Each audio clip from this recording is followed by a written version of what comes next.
the crown is trembling again, because this time the cameras didn't just catch Meghan Markle talking, they caught Prince Harry breaking apart right beside her after Bill Maher publicly ripped the entire Sussex narrative to pieces on live air. One brutal moment, one sarcastic monologue, and suddenly the carefully polished California fairy tale started looking less like a love story and more like a collapsing performance with cracks spreading in every direction. The internet exploded because Bill Maher didn't whisper what millions were already thinking, he said it out loud. He mocked the endless victim narrative coming from two people living inside mansions, flying private jets, signing million-dollar deals, while still insisting they are somehow the most persecuted couple alive. And according to insiders watching Harry during the fallout, something changed in his face the moment the audience started laughing. Not smiling, laughing, because ridicule hits harder than criticism. Criticism can be fought. Laughter destroys the illusion completely. What made this entire situation even more humiliating was the timing. Meghan had just finished presenting herself as raw, emotional, stripped down, authentic, vulnerable, the misunderstood mother carrying unbearable pressure on her shoulders. She sat there telling stories about exhausting mornings, school lunches, emotional stress, balancing motherhood and meetings, trying desperately to sound relatable to ordinary people struggling to survive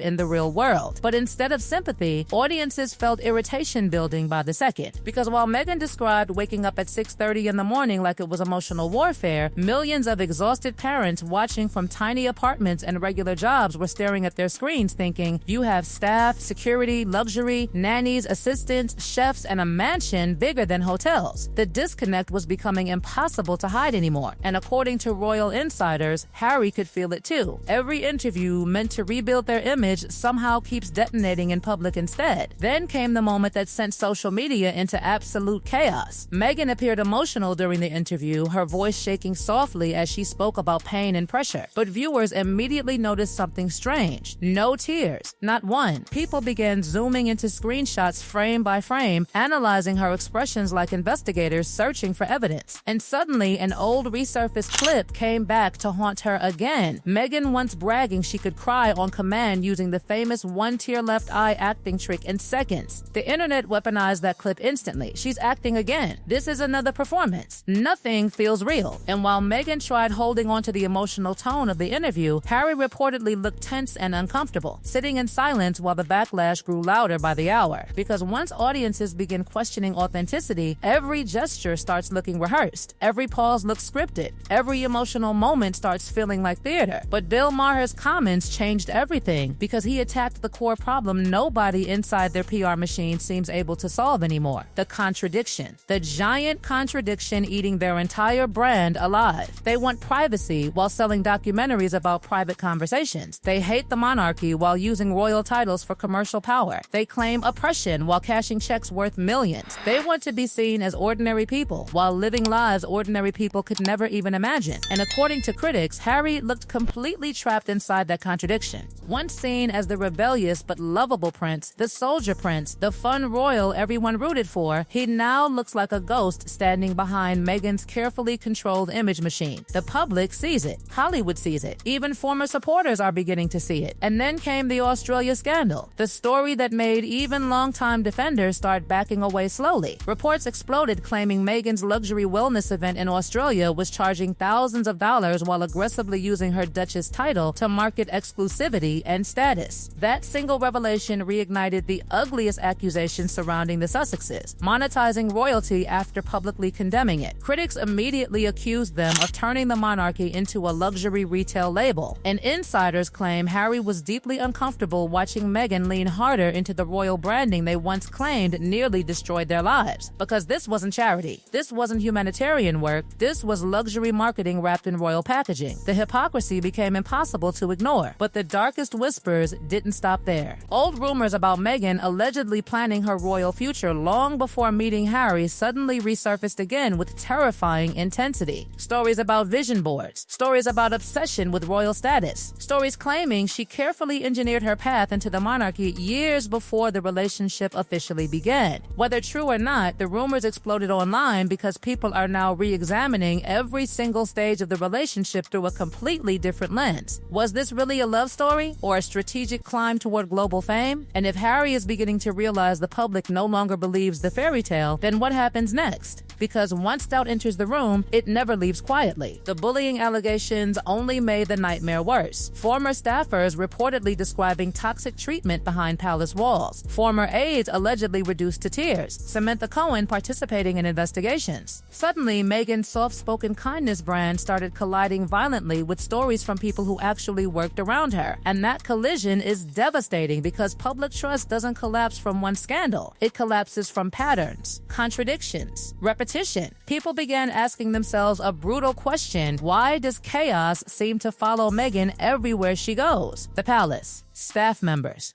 Hollywood executives, media partners, former friends, podcasts, interviews. Every environment somehow ends in tension, backlash, division, controversy, or collapse. At some point, audiences stop seeing coincidence and start seeing consistency. Meanwhile, Harry appears increasingly isolated from the identity he once had. The confident prince who walked behind military veterans and joked naturally with crowds now seems permanently exhausted, emotionally drained, standing silently beside endless PR storms. And critics notice something chilling during recent appearances. Meghan speaks constantly while Harry mostly watches, nods, agrees, smiles weakly. It's as if the louder the criticism against Meghan becomes, the smaller Harry becomes beside her. And people are beginning to wonder whether he even recognizes himself anymore. Because this was supposed to be freedom. This was supposed to be happiness. This was supposed to be the great escape from royal misery. So why does Harry now look more emotionally trapped than ever before? Hollywood isn't helping either. The industry whispers are getting uglier. Executives reportedly frustrated. Projects underperforming. Deals losing momentum. The brutal reality of celebrity culture is simple. Sympathy sells temporarily, but eventually audiences demand authenticity. And that's where the Sussex machine keeps collapsing. Every appearance feels overly polished. Every interview sounds carefully engineered. Every emotional moment triggers suspicion instead of connection. Even Bill Maher sensed it instantly. That's why his comments landed like a missile. Because he said publicly, what the entertainment industry has quietly been thinking for years, people are exhausted by rich celebrities selling themselves as eternal victims. And now the question hanging over Montecito feels darker than ever. What happens when the performance stops working?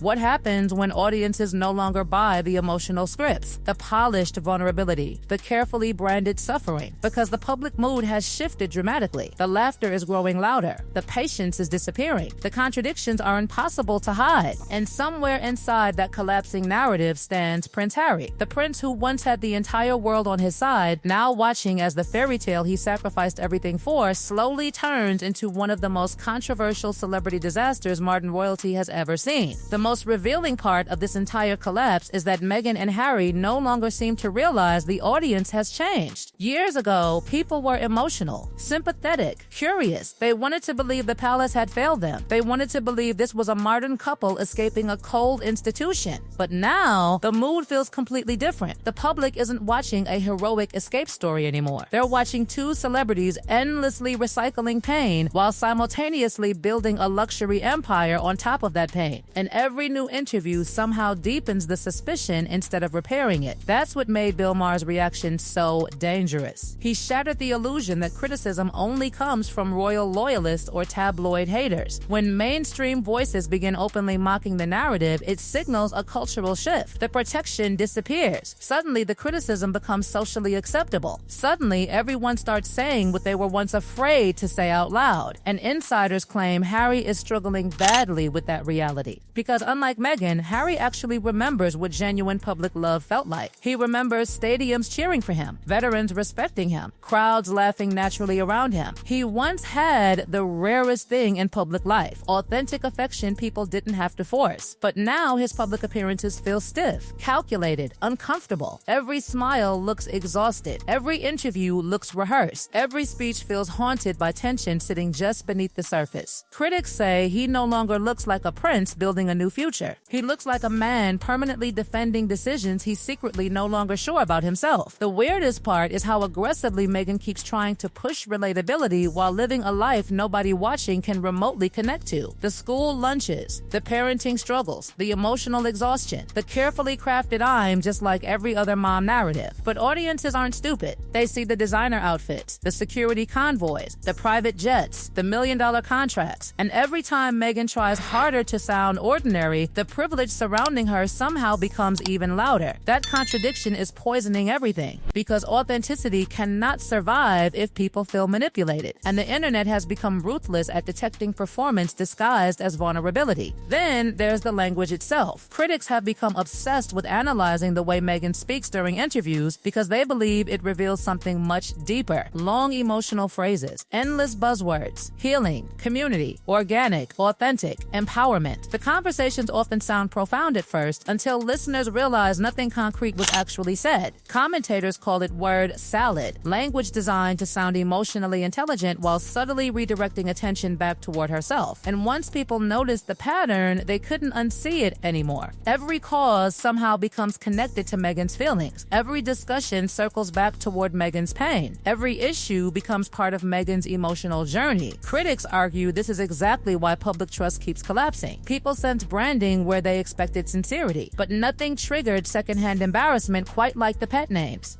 During interviews, Meghan casually calling Harry H, repeatedly pushing intimate little moments into public conversations like she's trying to force the audience to admire the romance. Instead of appearing sweet, it landed awkwardly, performative, overly staged, because genuinely secure couples rarely feel the need to constantly advertise how perfect their relationship is. The more Meghan pushes the fairy tale publicly, the more skeptics begin questioning what's happening privately. And Harry's body language during these moments only fuels the rumors further. The forced smiles, the uncomfortable laughs, the 1,000-yard stare whenever interviews drift toward emotional branding territory. People have started studying him like a hostage blinking for help through palace curtains. Now the internet is watching closely for signs of fracture. Harry looking detached during appearances, Meghan doubling down harder in interviews, financial rumors growing louder, Hollywood cooling off, public sympathy evaporating, even former supporters quietly backing away. And somewhere beneath all the glossy PR photos and carefully curated